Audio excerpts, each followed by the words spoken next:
주일 예배 나오신 여러분들 환영하고 축복합니다.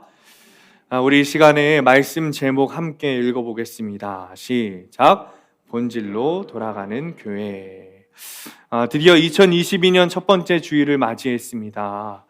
참 감사한 것은 영상 예배가 아니라 여러분들 얼굴을 보고 예배할 수 있다는 것이 정말 너무 감사한 일입니다. 2021년을 보내면서 당연하다고 우리가 여겼던 것들이 당연한 것이 아니었고, 우리의 권리라고 여겼던 것들이 주님의 은혜였고 감사였다는 사실을 다시 한번 깨닫고 고백하게 됩니다. 2022년에도 우리에게 부어주실 주님의 놀라운 은혜를 마음껏 누리시기를 축원합니다. 작년 2021년을 시작하면서 3년 동안 같은 주제로 우리가 함께 가겠다 말씀을 드렸습니다. 2022년 올해 역시 본질로 돌아가는 교회라는 주제를 통해 우리가 함께 걸어가려고 합니다. 첫 해는 말씀, 올해는 기도, 내년에는 예배라는 세부 목표를 가지고 우리가 함께 교회를 세워 나가려고 할 텐데, 그렇다고 여러분 작년에는 말씀, 올해는 기도니까 말씀은 안 봐도 되겠다라고 생각하시는 분들은 없으리라 제가 생각을 합니다. 제가 이 세부 목표의 순서를 말씀, 기도, 예배로 잡은 이유는 말씀이 있어야 기도가 되고 말씀과 기도가 바르게 서야 올바른 예배를 드릴 수 있기 때문입니다. 그래서 올해 세부 목표가 기도지만 사실은 말씀과 기도라고 보시면 되겠습니다. 그렇게 생각하시면 되겠습니다. 저는 사실 매해마다 교회가 주제표를 바꾸는 것을 별로 좋아하지 않습니다. 왜냐하면 매 거창하게 주제표는 만들어지는데 우리가 해의 마지막 결산을 할 때면 정말 주제표대로 교회와 성도가 변하였는가 생각해 볼 때 많은 교회들이 대답할 수 없겠다 생각하기 때문입니다. 그래서 저는 사실 교회에 가장 큰 정체성이 필요하다고 생각합니다. 그 한 가지 정체성을 목표로 계속해서 가야 한다고 생각합니다. 사람은 한순간에 변하지 않습니다. 그렇기 때문에 죽기까지 한 목표를 가지고 우리가 좀 달려가야 그래도 조금 뭔가 변하지 않을까 싶은 마음 때문입니다. 그래서 본질로 돌아가는 교회라는 주제를 3년이라는 시간 동안 동일한 표어로 삼겠다는 이유도 있습니다. 3년 동안 오직 예수 그리스도라는 본질에 집중하면서 우리 교회의 가장 큰 가치, 가장 큰 정체성을 찾는 시간이 되면 좋겠다 싶습니다. 참 감사한 것은 2021년 한 해 동안 우리에게 여러 가지 변화들이 있었다는 겁니다. 제가 느끼기도 하고 여러분들도 느끼시는 것 같습니다. 제가 가장 크게 느끼는 것은 뭐냐면 여러분들이 사용하는 단어들이 조금씩 바뀌었다는 거예요. 저와 함께 대화를 하시면 가끔가다 동행 친밀함, 그리고 예수님을 바라보는 것, 내가 죄인이라는 것, 그런 단어들과 고백들이 여러분들의 말씀 가운데서 묻어나는 것들이 보입니다. 그래서 그런 이야기를 들을 때면 그래도 변화가 있구나, 아무런 의미가 없는 것은 아니구나라는 생각을 좀 하게 됐습니다. 뿐만 아니라 그래도 목사님, 교회가 많이 변하고 있는 것 같습니다. 양적 부흥은 적어도 질적 부흥은 되는 것 같습니다. 이제 들어야 하는 말씀들이 전해지는 것 같습니다. 여전히 죄인이라는 것이 깨달아지고 그 깨달음으로 더 큰 주님의 은혜를 누립니다 라는 이야기를 제가 직접 듣기도 했습니다. 이런 고백들이 저를 힘나시게 하려고 하는 게 아니라 진실로 고백하시는 것이다 제가 믿어지고 느껴지기 때문에 정말 기뻤습니다. 그리고 저보다도 우리 주님께서 기뻐하시리라 싶습니다.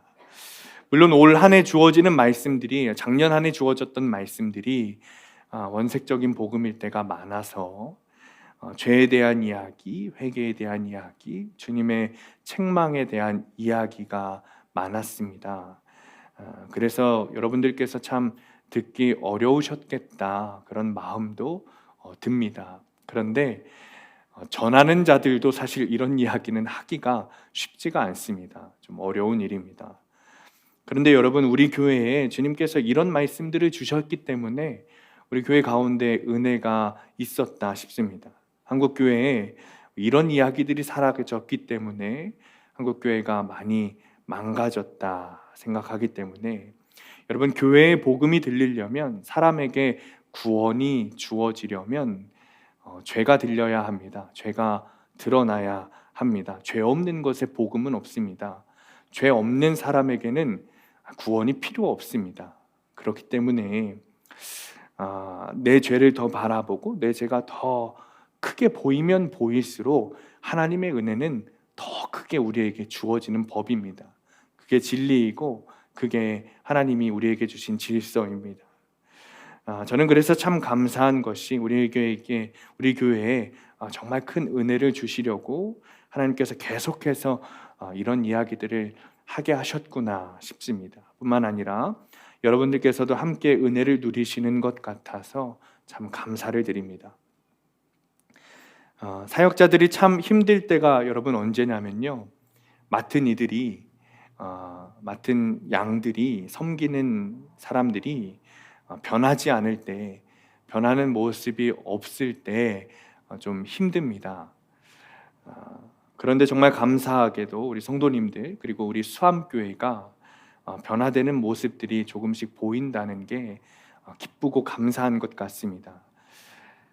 어떤 때는 조금씩 어떤 때는 주님께서 크게 역사하심으로 인해서 우리들에게 올 한 해도 역사들이 일어나고 은혜가 주어질 텐데, 주님의 은혜를 누리면서 우리가 지치지 않고 이 믿음의 경주를 끝까지 우리 개개인 각자가 아니라 우리 함께 해 나가시기를 축원을 드립니다. 오늘 말씀은 하나님께서 예레미야에게 하신 말씀입니다. 기도라는 세부 목표를 가지고 우리가 앞으로 나아갈 텐데, 우리 교회에게 주시는 주님의 마음입니다. 우리 함께 이 예레미야의 말씀을 나누도록 하겠습니다. 여러분, 얼마나 많은 대화를 하면서 살고 계십니까? 저는 워낙 말이 없는 사람입니다. 과묵이 특기입니다. 제가 성향이, 이제 원래 사람들은 태어나서부터 기질이 있다 그러죠. 그 기질과 성향이 그래서인지는 모르겠지만 분명한 것은 제가 그렇게 커왔고 그렇게 배워왔습니다.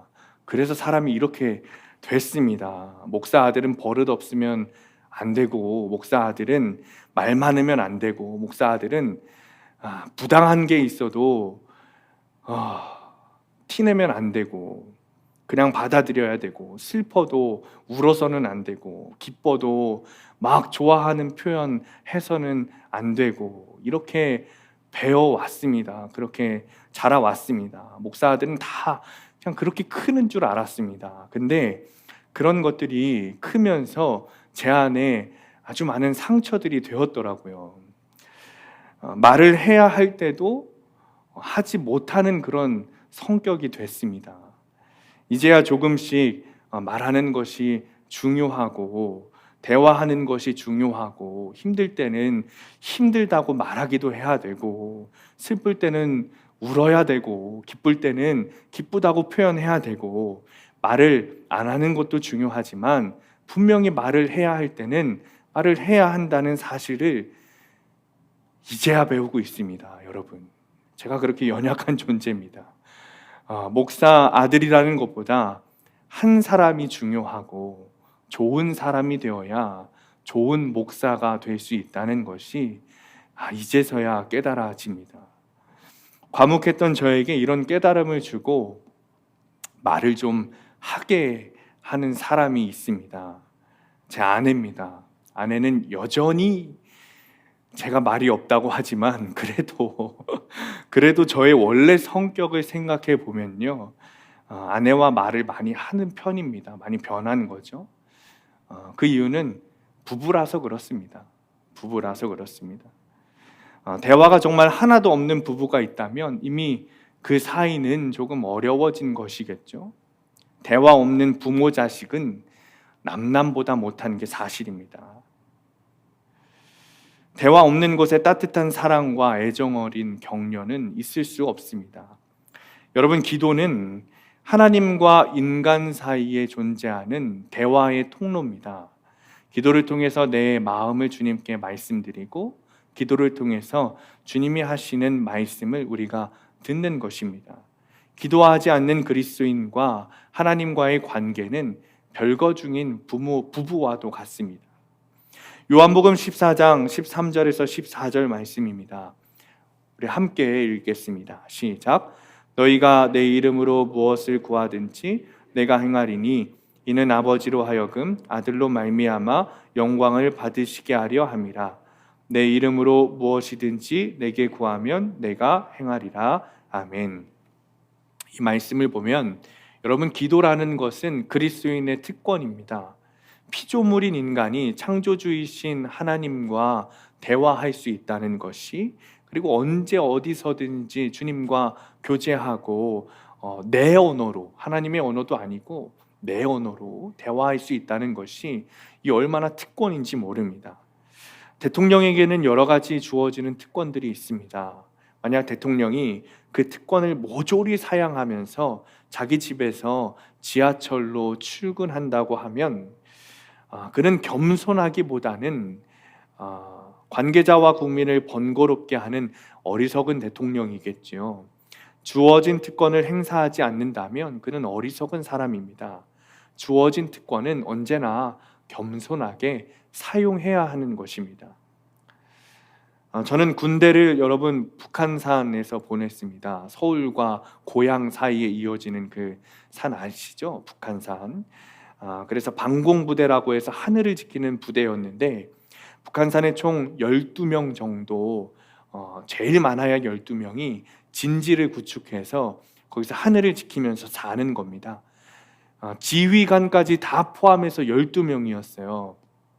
그렇게 작은 인원이 살다 보니까 장단점이 있는데, 장점은 뭐냐면 믿으실지 모르겠지만 가족처럼 지내게 됩니다. 가족처럼 지내게 되고, 단점이 뭐냐면 12명밖에 없으니까 모든 일을 그 12명이 다 해야 한다는 겁니다. 그 중에 제일 힘들었던 게 있습니다. 그게 뭐냐면 음식하는 겁니다. 그 12명 중에는 취사병과 있는 사람이 없어요. 다 이제 하늘을 지키는 그 방공병과만 있습니다. 그래서 다 음식을 해 먹어야 했습니다. 그런데 여러분, 20대 초반의 남자들이 음식을 해보면 얼마나 해봤겠습니까? 그러니 저는 2년 동안 그렇게 참 갑자기 험한 말이 나올 뻔했는데 엄청 맛없는 음식을 먹으면서 살아왔습니다.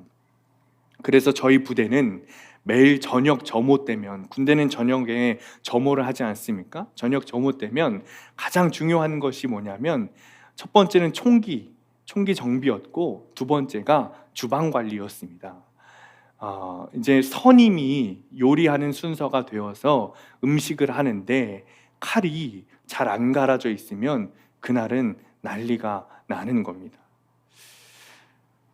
그래서 제가 거기에서 배운 진리가 있습니다. 아무리 무딘 칼도 여러분, 갈고 가르면 예리해진다는 겁니다. 기도는 그렇게 해야 하는 겁니다. 여러분의 기도는 어떻습니까? 잘 썰어지는 칼입니까? 제가 2년 동안 부대에 있으면서 배운 것이 칼질입니다. 웃기죠? 부대에서 칼질을 배웠습니다. 저뿐만 아니라 부대원 모두가 칼질에는 아주 자신이 있었습니다. 매일매일 잘 갈아진 칼로 음식을 하다 보니까 이 칼질이 저절로 는 거예요. 산에서 할 일이 없으니까 여러분, 일과 시간이 끝나면 부대원들이 모여서 당근 하나 넣고 오이 하나 넣고 누가 더 칼질 잘하나 시합했습니다. 농담이 아니라 진짜 그렇게 시합을 했습니다. 할 일이 얼마나 없으면 그런 일을 하면서 놀았겠습니까? 제가 처음 결혼하고요, 여러분, 이 칼질을 뽐내기 위해서 제가 자랑하려면 제대로 자랑해야 되지 않습니까? 그래서 저희 아내 앞에서가 아니라 처갓집에 가서 장인 장모님 앞에 이 사위가 요리를 해드리겠다고 부엌에서 칼질을 막 다다다닥 했습니다. 그랬더니 우리 장인 장모님이 부엌으로 오시더니, 아니 이 중국집에서 나야 하는 칼질 소리가 우리 집에서 난다면서 아주 신기해하면서 쳐다보셨어요. 물론 그 이후에는 한 번도 한 적이 없긴 합니다만, 사랑하는 성도님들, 나는 기도 못해요. 내 기도에는 하나님이 응답하지 않으세요. 응답하실 리 없어요. 라고 하시는 분들이 있습니다. 그런데 문제는 하나님께 있는 게 아닙니다. 기도를 끝까지 하지 않고 기도가 안 된다고 중단해서 그런 겁니다. 무딘 칼도 여러분 열심히 갈고 가르면 아주 예리한 칼이 됩니다. 칼질도 계속하면 처음에는 물을 아주 두껍게 써는데 나중에는 속이 비칠 정도로 얇게 썰 수 있게 됩니다. 기도도 마찬가지입니다. 여러분, 다시 한번 말씀드리지만 기도한다는 것은 우리에게 주어진 엄청난 특권입니다. 우리가 기도할 때 하나님을 어떻게 부르죠? 아버지라고 부르지 않습니까? 엄청난 특권이에요. 자녀의 권세를 주셨다는 것이 드러날 수 있는 게 여러분 기도입니다. 본문 3절 말씀입니다. 우리 함께 읽겠습니다. 시작. 너는 내게 부르짖으라 내가 내게 응답하겠고 네가 알지 못하는 크고 은밀한 일을 내게 보이리라. 아멘. 오늘 말씀을 보면 주님께서 우리에게 어떻게 기도하라고 하십니까? 부르짖으며 기도하라고 하세요. 하나님께서 나에게 부르짖어도 된다. 너 나에게 부르짖어도 돼. 라고 허락하시는 겁니다. 여러분, 교회에서 기도 소리가 크면요, 교회에 힘든 사람이 많다는 겁니다. 그런데 이상하게 부르짖는 기도에는 힘이 있습니다. 영적인 능력이 있습니다. 이유가 있어요. 내게 부르짖어라 라는 주님의 말씀은 우리에게 주신 엄청난 특권이기 때문입니다. 제가 서두에 말씀드렸지만 저는 정말 말이 없는 사람입니다. 그냥 있는 듯 없는 듯 그냥 제 할 일 하면서 그냥 살아온 사람이 접니다. 당연하다고 여겼습니다. 그런데 문제는 말이 없으니까 자라오면서 특권이 없었어요. 누리는 게 없었어요. 혜택이 없었다는 겁니다. 그런데 제 밑으로 2명의 동생이 있거든요. 같은 목사의 자식으로 태어났는데 여러분 저와 얼마나 다른지 모르겠습니다. 둘째는 여동생이라 그런지 싶고 셋째는 저와 7살 차이가 나서 우리 장남처럼 키우면 안 되겠다 싶어서 그러셨는지 몰라도 굉장히 자유롭게 키우셨습니다. 그래서 그런지 얼마나 엄마 아빠한테 아양을 떠는지 모릅니다. 어디서 애교 배우는 학교가 있는지 모르겠는데 굉장합니다.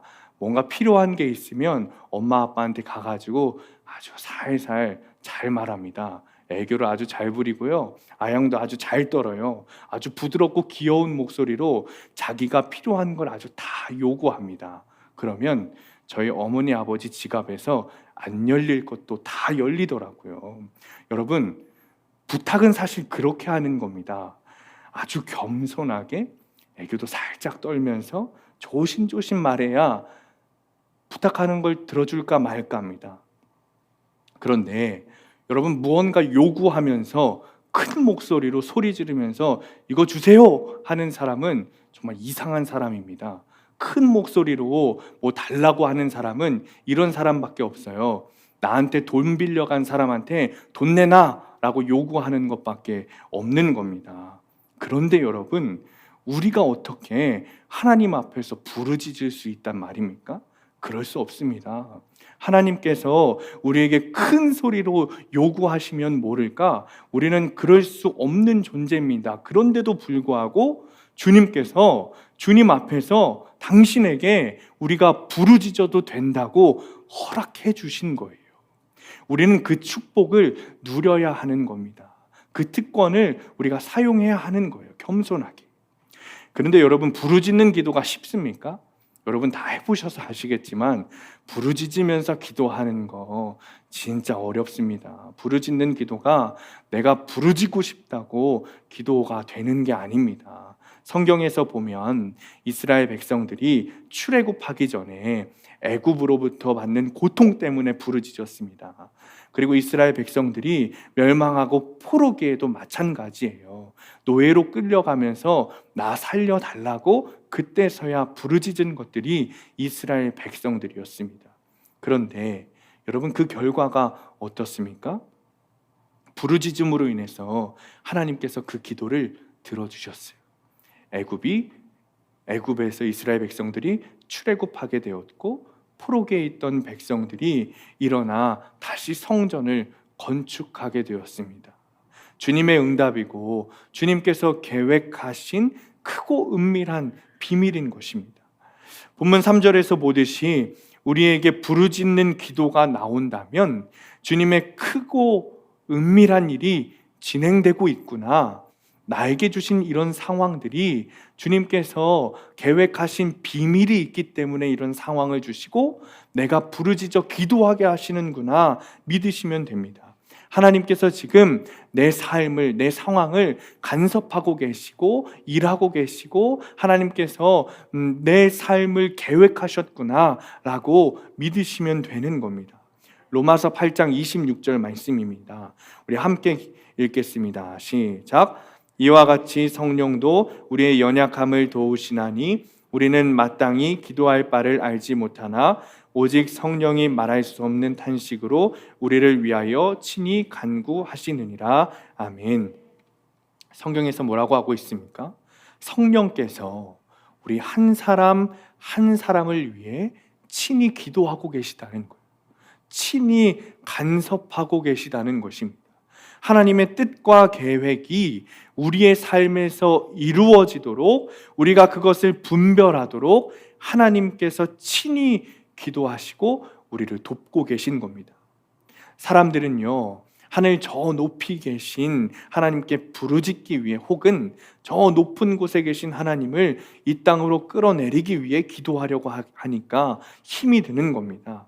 그런데 그런 이유라면 틀렸습니다. 우리 주님께서는 이미 내 안에 찾아오셔서 나를 간섭하고 계십니다.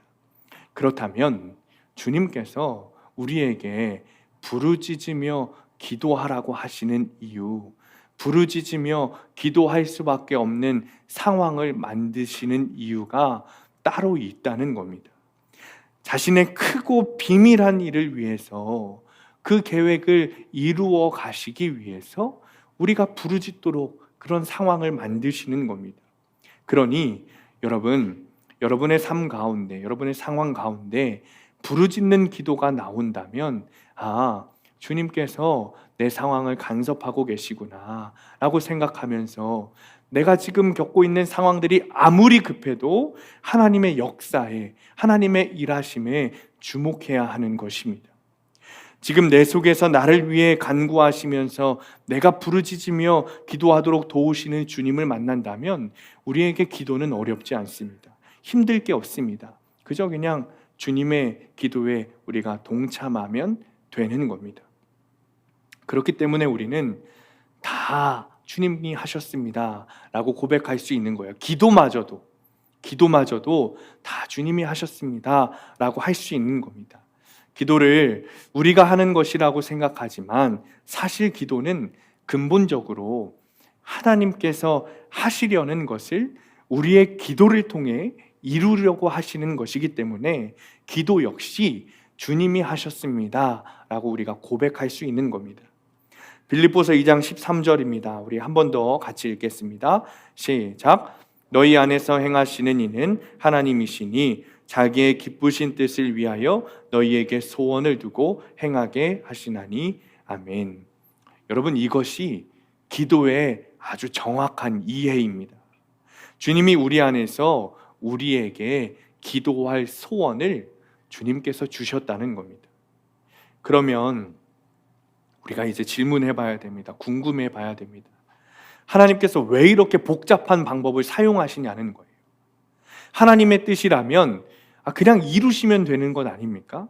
하나님께서는 우리의 모든 필요를 다 아시고 우리를 사랑하시고 능력도 있으시고 다 하실 수 있는 분인데 왜 얻지 못하는 것은 구하지 아니함 때문이니라 라고 하셨을까요? 그것은 우리가 기도하고 응답받는 과정을 통해서 비로소 하나님께서 역사하고 계시다는 사실을 우리가 깨닫기 때문입니다. 기도하고 응답받는 게 아니라면 여러분, 사람은 영악해서 그 일이 하나님이 하신 일이라고 믿지 않습니다. 그저 자연이 일어난 일이겠거니, 사람이 도와줘서 일어난 일이겠거니, 내가 잘나서 일어난 일이겠거니, 우연히 일어난 일이겠거니 라고 말하고 하나님의 역사를 인정하지 않습니다. 그래서 기도하고 응답하시는 방법을, 하나님의 역사하심을 우리에게 알려주시기 위해 기도하게 하시는 겁니다. 이재철 목사님의 새신자반이라는 책에 나온 한 학생의 이야기입니다. 이 학생은 매우 부유한 집의 아들이었습니다. 그렇지만 고등학교 시절에 그 유명한 불법 가외를 한 번도 받아본 적이 없습니다. 본인이나 부모나 모두 신앙 양심이 허락하지 않았기 때문입니다. 그래서 당시 법이 허용하는 학원만 다녔다는 거예요. 고등학교 3년이 되어서도 주일이면 어김없이 교회에서 지냈습니다. 평일에도 매일 30분 묵상하고 기도하는 시간을 할애했습니다. 이 학생의 어머니는 기도를 많이 하기로 소문난 분입니다. 아들을 위해 기도한 것은 두말할 이유가 없었겠죠. 그런데 그해 대학 입시에 이 사랑하는 아들이, 신실한 아들이 떨어지고 만 겁니다. 재수를 하면서도 예전의 방법을 바꾸지 않았대요. 주위 사람들은 아무리 예수를 믿어도 현실은 현실이니까 비밀 가외를 좀 시켜라 라고 부모에게 권유했습니다. 그러나 부모는 정중하게 사양했습니다. 그저 자신의 아들이 정도를 걷고 진학할 수 있도록 기도를 해주었다는 거예요. 1년이 지나서 이 학생은 다시 응시했습니다. 그런데 그 정도로 신실한 아이라면 하나님께서 기도를 들어주실 법도 한데, 두 번째 시험에서도 떨어지고 말았다는 거예요. 삼수가 시작됐습니다. 이 학생은 여전히 비밀 가해를 받지 않았고 신앙생활도 종전과 똑같이 했습니다. 이번에는 주위 사람들로부터 부모들에게 비난이 쏟아졌습니다. 아이는 철이 없어서 그렇다 쳐도 부모가 아이를 망친다는 거였죠.